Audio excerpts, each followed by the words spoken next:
Beginner tips for growing tomatoes. Tomatoes must have full sun, at least 6 hours or more of direct sunlight each day. Number 1, always plant marigolds near tomatoes. It helps them grow better. Marigolds are amazing because they deter pests. Number 2, always plant basil near tomatoes. I have so much basil, I love it. It protects them from bugs and fungal diseases. For healthy tomato plants, always trim the leaves below the first tomato. This gives your tomatoes lots of nice airflow. Also, prune those suckers off in between the armpits. You can easily just pull them off. Try and always water at the base and do not get the leaves wet. Try not to overhead water with the hose, especially when it's hot out. This is my favorite tip for tomatoes. Do you like bananas and have banana peels? Put them in water. Put them in a jar of water, and when it changes colors, the potassium-rich banana peels are excellent for plants like tomatoes, peppers, or flowers. I put them on there and tomatoes love them. Follow for more. Here are 5. All right, guys, you got your tomatoes set out. They're a couple of weeks. They've been out for a couple of weeks. They're past the transplant shock, but this plant is not big enough yet to really start setting out fruit. I want this plant to focus on growing and being healthy and making more leaves. So I'm actually going to come in here and trim off any fruit that has started to set. And I'm also going to trim off this first flush of flowers that have set. I don't want it flowering yet. If I have any branches touching the ground, I'm going to cut those off. Those will be diseased. And then look in here. You see these little suckers that are coming out from between a stem and a branch. I'm going to pinch all those off. I don't want those, okay? This little sucker that's up here on top, I'm going to leave that one only, and this main side right here. So I'm going to have 2 main stems that are going to grow up, and that's all I'm going to allow. Go prune your tomatoes, guys. All right, guys. Farmer Dean here, and I'm planting tomatoes today in my container. These are ones that have grown. I've lifted them so that they're down there deep. I've got a hole dug. I've got to put in my one of my hacks, about half a cup of eggshells. I'm going to put that right in there and cover that up with dirt. Then we're going to take the Epsom salts, which is another hack of mine. That's for root growth, and that's for the magnesium. Now all I have to do is one other thing, put companion plants in here to keep those darn hornworms off from the tomato plants. 2 companion plants that I'm putting in is, one is basil, if I can get it out of the pot, and we're just going to put that in here. And the other 2 is I'm going to put in some garlic. That also deters bugs. So there's only 2 more things to do. One is, got to use my mulch. Got to have mulch in there so that we keep that moisture in there. I'm going to put at least an inch on it, maybe a little bit more. And the other thing is, I'm going to water it in, but I'm also going to give it a shot of fertilizer. This is from AgroThrive. It's one of the many that you can buy. I like this one. I'm going to water this in really hard. You want to learn how to grow sweeter and bigger tomatoes, pest-free? Then download my 7 hacks on how to grow sweeter and bigger tomatoes in the bio.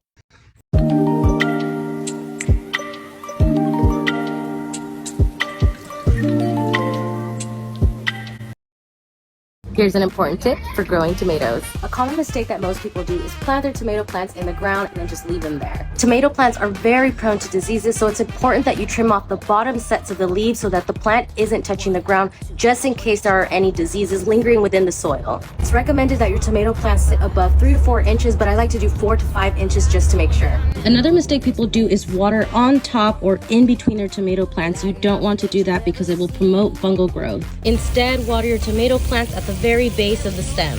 Depending on your water system, it may vary. We mainly use this drip system. Sometimes it will spray up, so what I like to do is mulch it on top so that none of the water is splashing into the tomato plants. Another common mistake is not supporting your tomato plants. You could use a tomato cage, or you can get creative with a support system. You want something to support the weight of the tomatoes once they grow in. With the weight of the tomatoes, they will lean over and the plant can potentially break off. Another thing I recommend is companion planting your tomato plants with basil. Basil is known to repel insects like hornworms and is believed to increase yield. Before you know it, you'll have beautiful, delicious tomatoes. Don't forget to share and save this post and follow for more garden tips. Here's an important tip for Here's your gardening tip of the day. When you buy a tomato plant that's gotten really tall, and they often do this time of year in the greenhouse because it's so warm in here, we have to water them all the time to keep them looking healthy, but then they stretch like crazy.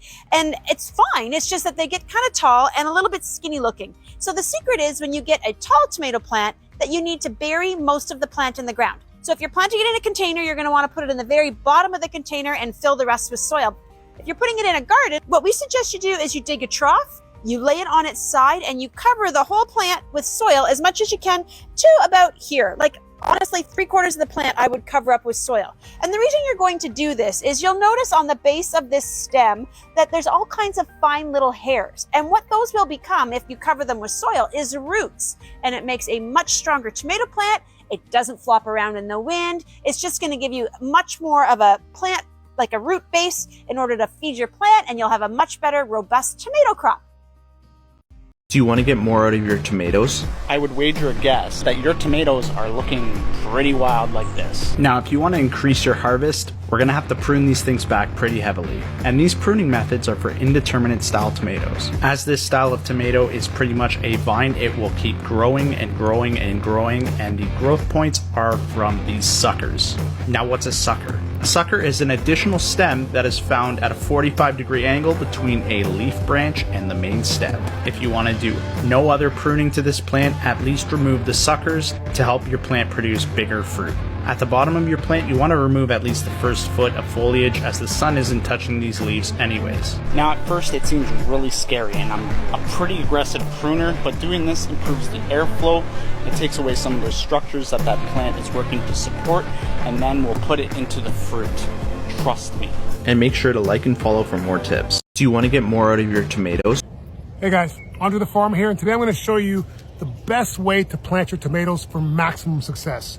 So there's a couple things we want to do to our tomato before we even get it in the ground. First thing, I want to prune it. So I want to take off all these lower leaves and all these lower branches and just leave the very top leaves on there, and I'll tell you why in a second here. So we've taken off all these bottom leaves and we have just our top leaves on here. That's perfect. Next, I've got a bucket of water here and I want to hydrate this. So I'm just going to dunk it in the bucket of water until the bubbles stop. Once the bubbles stop, I know the water seeped all through the soil, and it's going to do a couple things. One, it's going to give this plant a head start with some nice wet roots. And two, it's going to allow this to pop out of this container a lot easier than if it was dry. Now, I'm not worried about the roots being root bound because tomatoes are very good at creating new roots. So all along the stem here, we're going to create new roots, and we're going to do that one of two ways. We can either bury this super deep right up to the neck, or we can plant it sideways. So for this one, we're going to plant it sideways because this bed is not super deep. So we're going to plant it sideways like this, and we're just going to lay it down in the trough and leave the top exposed. We've got the root covered, and we just want to keep that vertical. Now, I've also noticed that this little guy is trying to make a flower. So I'm going to pinch this flower off. I know everyone wants to sort of get their first fruit super fast, but we're going to pinch this flower off for two reasons. One, we want this plant to focus on putting its energy into growing. So if we let this plant produce this flower now, maybe we get a tomato, maybe we don't, but we're sacrificing a lot of long-term or down the road production by allowing it to fruit so early. So it's kind of like a kid, you know, you don't want your kid to have babies just because they can. You want to wait until they're mature, until they're old enough and responsible enough in order to handle it. And that's the same thing with your tomato plants. And in the long run, you're going to have much bigger plants and get a lot bigger yield, all right? If you learned something, hit the like button, subscribe, follow, and plenty more to come. All right, see you guys. Bye.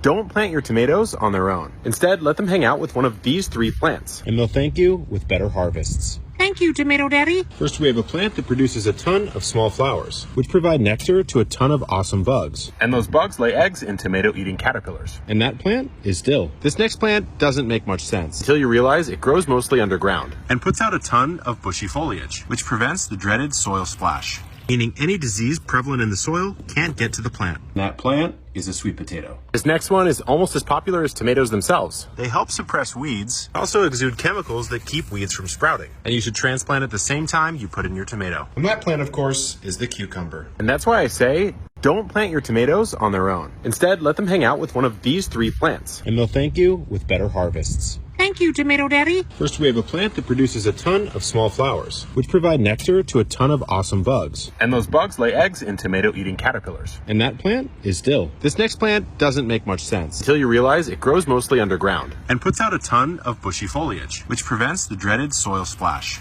meaning any disease prevalent in the soil can't get to the plant. That plant is a sweet potato. This next one is almost as popular as tomatoes themselves. They help suppress weeds, also exude chemicals that keep weeds from sprouting. And you should transplant at the same time you put in your tomato. And that plant, of course, is the cucumber. And that's why I say, don't plant your tomatoes on their own. Instead, Never plant a pepper directly in the ground, otherwise it will rot within a week. However, after 20 days, a miracle occurred. The seeds inside the pepper germinated, recorded by a time-lapse camera. After 40 days, the seed emerged from the ground. It took 80 days for her to reach the surface. Growth is very slow.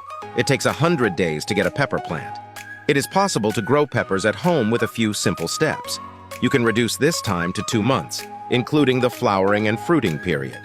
Start by removing the seeds from the peppers you eat and placing them on a piece of toilet paper. Cover the seeds with wood ash to promote plant rooting. Fold the toilet paper and cover the seed with a layer of cotton to create a natural environment for germination. Place the paper flat in a vase, moisten it with water, and cover lightly with soil. In just 20 days, you will have a small forest in a pot, twice as fast as planting directly in the ground. Now it's time to transplant. Choose a different planting method, cut a plastic bucket and make some holes in it. Hang it upside down with a rope. Place the pepper seedlings inside the inverted bucket to save space. The plants will grow in the opposite direction. Add soil and food waste as organic fertilizer to provide essential nutrients to the seedlings. On the 15th day after transplanting, the leaves will be almost as big as the palm of your hand, and small flower buds will begin to emerge. Feed the plants with rice and small fish. Although it is not a common fertilizer, rice contains carbohydrates and micronutrients that promote plant growth. Be sure to dry cooked rice before using it to avoid attracting insects or bacteria that are harmful to plants. A month after transplanting, you will clearly see the root system extending upwards, and the flowers and peppers will sprout normally without the need for artificial pollination, as this plant is self-pollinating. After 2 months of transplanting, your peppers will be bigger than your fist. Harvest them, remove the seeds, and reuse them. You can even make nutritious juice with the pepper pulp in the juicer. Want to try the flavor of peppers? Don't forget to like and follow. Never plant a pepper